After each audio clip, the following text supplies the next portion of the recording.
తెలంగాణలో కొత్త పథకాల అమలుపై కొత్త సందేహాలు పుట్టుకొస్తున్నాయి. జనవరి 26 నుంచి 4 పసందైన పథకాలు అని అనౌన్స్మెంట్ అయితే వచ్చేసింది. కానీ గ్రౌండ్ లెవెల్లో అధికారులకు సినిమా కనిపిస్తోంది. లబ్ధిదారుల ఎంపిక కోసం ఏర్పాటు చేసిన గ్రామ సభల్లో తొలి రోజే సమస్యలు స్వాగతం పలుకుతున్నాయి. ఆ జిల్లా ఈ జిల్లా అని కాదు, అన్ని జిల్లాల్లోనూ రచ్చో రచ్చస్య అన్నట్టుగా ఉంది పరిస్థితి. జాబితాల్లో పేర్లు లేని వాళ్లు నిగ్గదీసి అడగడంతో బిక్కమొహం వేస్తున్నారు అధికారులు. ఈ నెల 24 వరకు జరిగే గ్రామ సభలు ఇంకెన్ని చిత్ర విచిత్రాలు చూపెడతాయో మరి.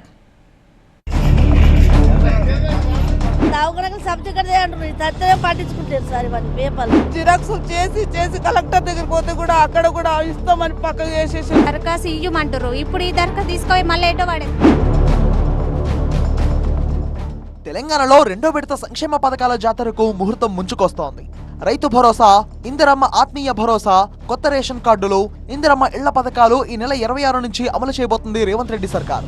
ఇందుకోసం దరఖాస్తులను స్వీకరించి గ్రామ సభల్లోనే లబ్ధిదారులను ఎంపిక చేస్తున్నారు. ఈ నెల 11వ తేదీ నుంచి క్షేత్రస్థాయిలో సర్వే చేపట్టారు.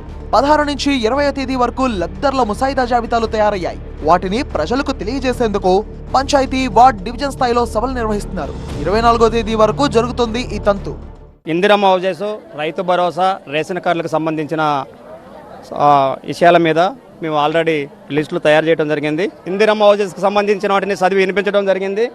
అలాగే రేషన్ కార్డులకు సంబంధించినవి 112 పేర్లు ఉన్నాయి. అవి కూడా ఎలిజిబుల్, ఇన్ఎలిజిబుల్ లిస్టు చదివి వినిపించడం కూడా ఈ గ్రామ సభలో జరిగింది. సంక్షేమ పథకాల అమలు సంగతేమో గానీ లబ్ధిదారుల ఎంపిక దగ్గరే కుస్తీ పట్లు తప్పడం లేదు అధికారులకు. ముఖ్యంగా నల్గొండ, ఖమ్మం, నిజామాబాద్ జిల్లాలో జరిగిన గ్రామ సభల్లో తొలి రోజే రసాభాసగా మారాయి. లబ్ధిదారుల జాబితాలో తమ పేర్లు లేవంటూ గొడవకు దిగడంతో పోలీసులు చేతికి పని చెప్పాల్సి వచ్చింది. ఖమ్మం జిల్లా వైరా, మంగపేట గ్రామ సభల్ని అడ్డుకున్నారు గ్రామస్తులు. సూర్యాపేట మున్సిపాలిటీ 1వ వార్డులో జాబితా చదువుతుండగా ఒక్కసారిగా దూసుకువచ్చారు స్థానికులు. పెద్ద ఎత్తున నిరసనకు దిగడంతో సమావేశం మధ్యలోనే వెళ్లిపోయారు అధికారులు. ఇక్కడ ఉన్న పేర్లే చదువుతాము, వేరే పేర్లు డిస్కషన్ చేయము. వేరే పేర్లు ఎందుకు డిస్కషన్ చేశారు? 365 పేర్లు చెప్పారు. దాంట్లో మా తల్లిదండ్రులు ఒక్క పేరు లేదు. ఎందుకు లేదు సార్? వాళ్ళ పేరు మాకనే లేదు. పథకం నల్గొండ జిల్లా మూషంపల్లి, మంచిర్యాల జిల్లా పొలంపల్లి, ఇలా దాదాపు అన్ని గ్రామ సభల్లోనూ స్థానికుల నిరసనతో అధికారులకు చుక్కలు కనిపిస్తున్నాయి. రేషన్ కార్డుల జాబితాలన్నీ తప్పుల తడకలని, గ్రామ సభ రద్దు చేసి మళ్లీ సర్వే చేయాలని కొన్ని చోట్ల డిమాండ్లు వస్తున్నాయి. మనం ప్రస్తుతం మూషంపల్లిలో ఉన్నటువంటి గ్రామ సభలో ఉన్నాము. ఇక్కడ అధికారులు ప్రకటిస్తున్నటువంటి జాబితా పట్ల అన్ని పథకాలకు సంబంధించి కూడా చాలా మంది కూడా నిరసన కూడా వ్యక్తం చేస్తున్నారు. ఎందుకంటే అర్హులైనటువంటి పేర్లు లేకుండా అనర్హుల పేర్లు ఉన్నాయని చెప్పి కూడా ఆందోళన వ్యక్తం చేస్తున్నారు. భరోసా రావట్లేదు సార్, ఇది లిస్టులో రాలేదు సార్. ఇలా అప్లికేషన్ పెట్టుకుంటారు సార్, దరఖాస్తు పెట్టుకుంటాం సార్. 10 గుంటల భూమి లేదు మాకు, ఇద్దరం కూలి పనికి వెళ్తాము, కరువు పనికి రాలేదు సార్, రైతు భరోసా రాలేదు. గ్రామ సభలో అన్ని అవకతవకలు ఉన్నాయండి. భూమి లేని వాళ్ళకి, అస్సలు భూమి లేని వాళ్ళకి 12,000 ఇస్తామని చెప్పారు. దాంట్లో 99% భూమి ఉన్న వాళ్ళే ఉన్నారు. 60 మంది పేర్లు చదివారు. 60 మంది పేర్లలో ఒక 10 మంది పేర్లు ఉన్నాయి అస్సలు భూమి లేని వాళ్ళు. ఈ మొత్తం అవకతవకలు జరుగుతున్నాయండి గ్రామ సభలో.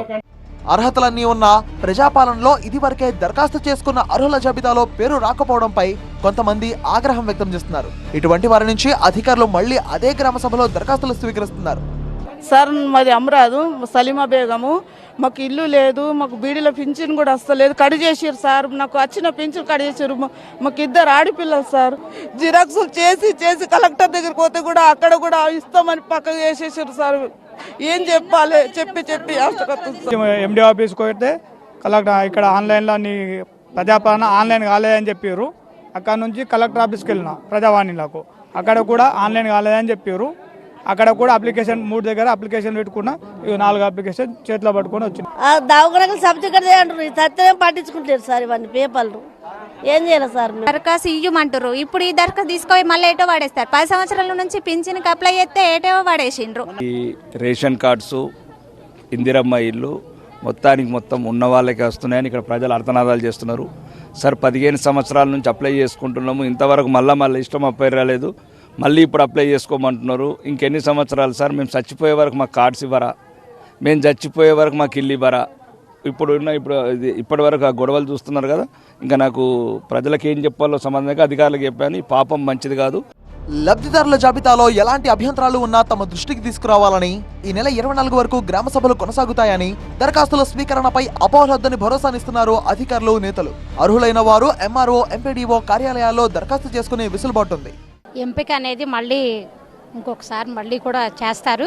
కాంగ్రెస్ ప్రభుత్వం, మన తెలంగాణ రాష్ట్ర కాంగ్రెస్ ప్రభుత్వం రేవంత్ రెడ్డి గారు ప్రతిష్టాత్మకంగా ప్రవేశపెట్టిన ఈ రేషన్ కార్డుల ప్రక్రియ అనేది అందరికీ కూడా రేషన్ కార్డు అర్హులైన ప్రతి ఒక్కరికి ఈ స్కీములు తప్పకుండా వర్తిస్తాయి, ఇస్తాము. కొత్తగా తీసుకునే అప్లికేషన్లు కానీ ఇవన్నీ చేస్తూ వాళ్ళ కంప్లైంట్స్ కానీ వాళ్ళ అర్హుల జాబితా నిర్ణయం చేయడానికి గ్రామ సభల్లో వారి అభ్యంతరాలు తీసుకొని కొత్త అప్లికేషన్ గా తీసుకొని ఈ నిర్ణయాలు అవుతున్నాయి. మెదక్ జిల్లా నర్సాపూర్ మండలంలో ప్రజాపాలన కార్యక్రమం గందరగోళంగా మారింది. కానీ ఇది దరఖాస్తుదారులకు సంబంధించి కాదు, ఫ్లెక్సీల లొల్లి. స్థానిక ఎమ్మెల్యే సునీత లక్ష్మారెడ్డి ఫోటో లేదంటూ అధికారులను నిలదీసి ఆందోళనకు దిగాయి బీఆర్ఎస్ శ్రేణులు. జాయింట్ కలెక్టర్ నగేష్ తో వాగ్వాదం ముదరడంతో కాసేపు ఉద్రిక్తత నెలకొంది. తుల్జారాంపేట గ్రామంలో జరిగింది ఈ గొడవ.